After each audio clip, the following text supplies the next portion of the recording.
Good evening, everyone. I am Monik Damania from Tickwick Securities, and this is your post-market outlook for 13 March. So let's see how did market traded today. तो जैसे कि हमने हमारे pre market outlook में discuss किया था कि gift Nifty around 200 points gap down opening बता रहा है। तो वैसे ही हुआ है, Nifty around 175 points gap down खुला और उसके बाद से गिर ही रहा था। अगर हम देखें ऑन क्लोजिंग बेसिस तो मार्केट अराउंड -2.06% क्लोज हुआ है। राइट। तो हमारा जो पहला सपोर्ट था मार्केट में 23,800 का, वो कल ही टूट गया था। और आज हमने जैसे कि, तो मैं ये डिलीट कर देता हूँ, और आज हमने हमारे प्री मार्केट आउटलुक में डिस्कस किया था कि प्रीवियस जो एक गैप है यहाँ पे बहुत बड़ा बिटवीन 23,000 एंड 20,200, हमने बोला था कि हाई प्रोबेबिलिटी है कि मार्केट वहाँ आएगा और गैप फिल करेगा। तो वैसे ही हुआ है। अगर हम आज की कैंडल देखें तो ये जो हमने बॉक्स बनाया है उसके अंदर एंटर कर चुकी है। राइट।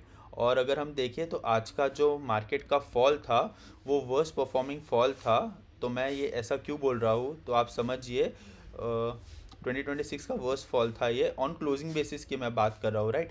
तो अगर हम देखते हैं कौन से बड़े बड़े फॉल्स आए हैं इन 2026, तो सबसे बड़ा फॉल जो था वो बजट के दिन था।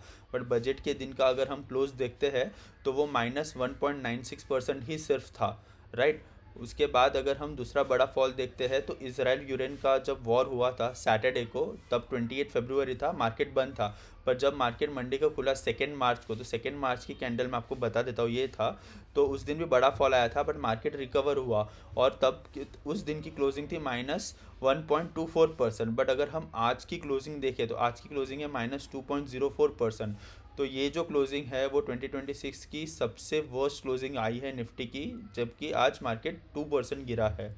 तो ये बहुत ही ख़राब न्यूज़ है हमारे मार्केट के लिए कि मार्केट 2% गिरा और पूरे दिन में बिल्कुल भी रिकवरी हमें देखने ही नहीं मिली। ठीक है। और एक बार हम बैंक निफ्टी का भी चार्ट देख लेते हैं कि बैंक निफ्टी ने कैसा परफॉर्म किया आज। अगर हम बैंक निफ्टी भी देखें तो हमने हमारे प्री मार्केट आउटलुक में डिस्कस किया था कि 54,300 है जो बहुत स्ट्रॉन्ग सपोर्ट है, और उसके बाद 53,600 के अराउंड स्ट्रॉन्ग सपोर्ट है। राइट। तो अगर हम देखें तो मार्केट ने 54,300 बहुत इजीली तो ब्रेक कर दिया है। तो हम उसको रिमूव कर देंगे और जो एक मेजर सपोर्ट है 53,600 का उसको हम रखते हैं, और देखेंगे कि आगे आने वाले दिनों में ये सपोर्ट ब्रेक कर पाता है कि नहीं कर पाता है।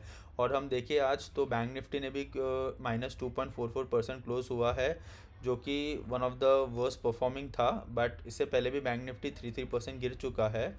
तो अगर हम निफ्टी से कंपेयर करें तो ठीक ही था बैंक निफ्टी। उसके बाद अगर हम हमारे सेक्टर्स देखें तो ब्रॉडर बेसिस पे आज पूरा का पूरा मार्केट ही गिरा है। तो हम कोई भी सेक्टर देख ले, सारे के सारे सेक्टर रेड में ही है। But the worst performing sector आज जो था वो था मेटल्स। तो मैं आपको एक बार मेटल्स का चार्ट बता देता हूँ। अगर हम मेटल्स देखें तो मेटल्स आज अराउंड 5% गिरे हैं। राइट। तो हमने बहुत पहले ये मार्क करके रखा था कि मेटल्स जो है उसे डबल टॉप बनाया है और उसके पास ही ट्रेड कर रहा था और उसके बाद वो नीचे आया, और अब जो मेटल्स है वो सपोर्ट ले रहा है 100 EMA के पास। तो आने वाले दिनों में हमें देखना चाहिए कि ये जो है वो 100 EMA के पास सपोर्ट लेके ऊपर जाएगा या फिर सेलिंग प्रेशर की वजह से फिर से नीचे आएगा। राइट। तो अबे अभी जो हम देख रहे हैं हमारा मार्केट इतने दिनों से सिर्फ दो ही वजह से गिर रहा है, एक तो क्रूड ऑयल प्राइसेस और एक रुपी डेप्रिसिएशन। राइट। तो हम एक बार क्रूड ऑयल प्राइसेस भी देख लेते हैं कि क्रूड ऑयल प्राइसेस क्या चल रहे हैं मार्केट में।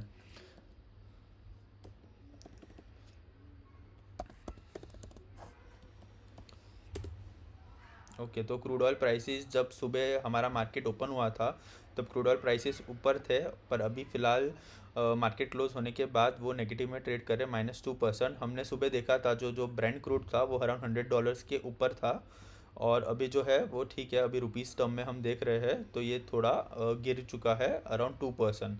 तो ठीक है, अच्छी बात है ये। और एक बार हम ये भी देख लेते हैं USD INR कैसा परफॉर्म कर रहा है। तो USD INR जो है उसने आज फिर से वो देखने जाए तो हम ऑल टाइम हाई के पास ही ट्रेड करें और 92.35। तो ये मैं हमेशा कहता हूँ कि ये अच्छी न्यूज़ नहीं है हमारे पास, हमारे लिए, कि रुपी हमेशा डिप्रिसिएट ही होते जा रहा है। राइट। तो आज के मार्केट के फॉल के मेन रीज़न यही है कि जो इसराइल और ईरान का वॉर है उसके ऊपर कोई अच्छी न्यूज़ आई नहीं रही है। ऊपर से स्ट्रेट ऑफ हॉर्मुज़ जो है वहाँ से जो ऑयल सप्लाई होता है इंडिया को, उसके ऊपर भी बहुत सारे रिस्ट्रिक्शंस और बैन लग चुके हैं। प्लस इंडिया में एलपीजी की भी बोले जा रहे हैं कि बहुत ज़्यादा शॉर्टेज होने हो सकती है या होने वाली है। उसके वजह से बहुत सारे रेस्टोरेंट्स वगैरह भी क्लोज़ हो चुके हैं। तो अब आने वाले दिनों में हमें देखना पड़ेगा कि फ्यूल्स की शॉर्टेज होती है कि नहीं होती है, राइट। अब हम देख लेते हैं कि जो डेटा है एफ आई डी आई इसका वो कैसा आया है। आई एम डैम श्योर कि F I eyes will be net sellers. एक बार हम डेटा भी चेक कर लेते हैं। ओके, 13 मार्च का डेटा है। Okay, so as you can see here D I I is ने बाई किया है अराउंड 9,900 करोड़ का, और एफ आई आई ने सेल किया है 10,700 करोड़ का। अरे बाप रे। तो अगर हम ये डेटा देखें तो मेरे हिसाब से ये सिंगल डे का हाईएस्ट सेलिंग है मार्च मंथ में, आई बिलीव सो। एक बार मैं भी क्रॉस वेरीफाई कर लूँगा, बट 10,700 करोड़ बहुत बड़ा नंबर होता है जो एफ आई आई ने एक ही दिन में बेच दिया है, which is around more than $1 billion की सेलिंग की है आज उन्होंने हमारे मार्केट में। तो ये कुछ खास अच्छी न्यूज़ नहीं है। तो ग्लोबल न्यूज़ तो ख़राब ही थी, ऊपर से इंडियन न्यूज़ भी कुछ खास नहीं लग रही, और एफ आई की सेलिंग तो हमारे मार्केट में चल ही रही है, राइट।